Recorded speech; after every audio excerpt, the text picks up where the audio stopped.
At this point, it is common knowledge that the Wii U is a weak and underpowered gaming console.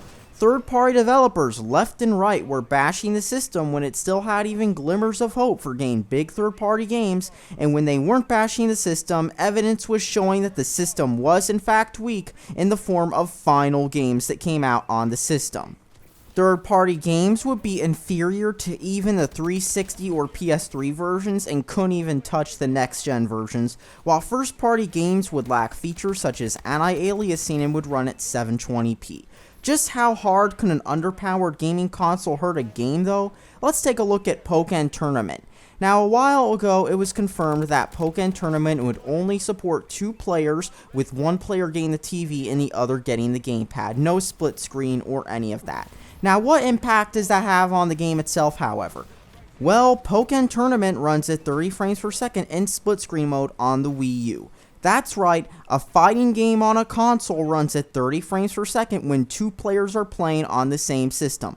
But no, it gets better. There is in fact a way to get 60 frames per second local multiplayer. The catch? It's LAN mode, which means you need to purchase another Wii U console just to play the game the way it was meant to be played. And to make matters worse, the website for the game says you need a LAN cable to link the Wii U's together, which means you need to spend another $10 to $15 on a USB Ethernet adapter from Amazon, or $25 if you want to go the true and honest official Nintendo logo route.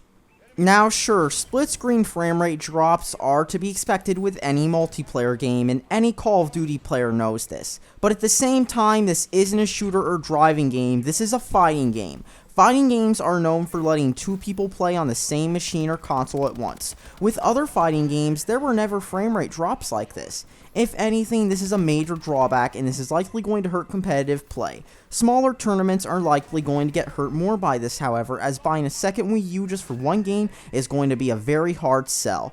At least LAN play makes sense on, say, Halo with several Xboxes and 4-player split screen, but for one person it just seems like a very hard sell to me, especially when you need to purchase a LAN adapter because Nintendo couldn't include a port on the motherboard that Microsoft and Sony have been including for years. Of course, if Pokken becomes a big competitive game somehow, Nintendo can be happy when Wii U sales go up due to their underpowered console limiting them. And now for something that's unrelated to competitive play, but is kind of related. The screenshots posted of Pokken on the Wii U also happen to be 720p and lack anti-aliasing, and it could possibly be lower since they look so blurry for some reason. While this was pretty much expected since that seems to be the standard for the Wii U, it's hilarious when you realize that some trashy gaming journalism sites and people online were trying to say that the Wii U had more 1080p games than any other game console, especially several years ago.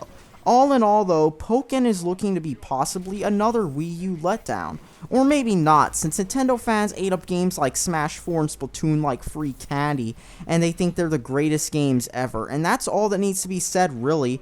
Pokken likely isn't going to be that great, but at least they're selling to an audience that will happily buy up anything, no matter if it's good or bad, and that's all that needs to be said. Thanks for watching and subscribe for more. And please, I'd avoid Pokken Tournament.